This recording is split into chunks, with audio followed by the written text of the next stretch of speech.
ஏமா ஷூட்டிங்லேருந்து வந்துட்டு இப்படி ட்ரெஸ் கூட மாற்றாமல் உட்காந்துருக்கீங்க? டயர்டாக இருந்துச்சு மோகி, அதான். சரி, எதாவது சாப்பிட்றீங்களா? எதாவது பண்ணி தரவா? வேணாம் வேணாம், எனக்கு இன்னைக்கு என்னமோ பூரி சாப்பிடணும்னு ஆசையாக இருக்குது, நானே செய்கிறேன். ஏமா பூரி சாப்பிடுவீங்க, தொட்டுக்க? தொட்டுக்கிறதுக்கும் ஈஸியாக ஒரு சட்னி கண்டுபிடிச்சிட்டு வந்திருக்கேன், அதான் செய்ய போகிறேன், வாங்க.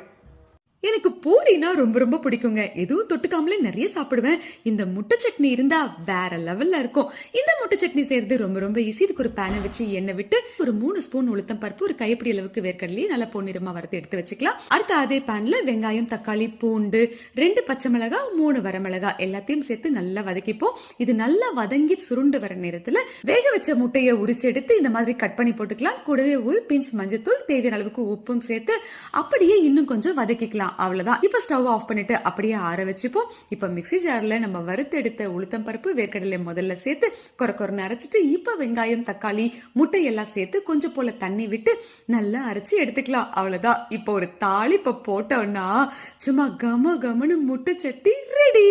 அடுத்தது என்ன, என்னோட ஃபேவரட் குண்டு குண்டு பூரியை சுட்டு வச்சாச்சு. இப்ப நல்ல சுட சுட குண்டு பூரி எடுத்து வச்சுக்கிட்டு ஜம்முன்னு முட்டை சட்னியை வச்சுக்கிட்டு தொட்டு சாப்பிட்டா பா வேற லெவலுங்க. ட்ரை பண்ணி பாருங்க.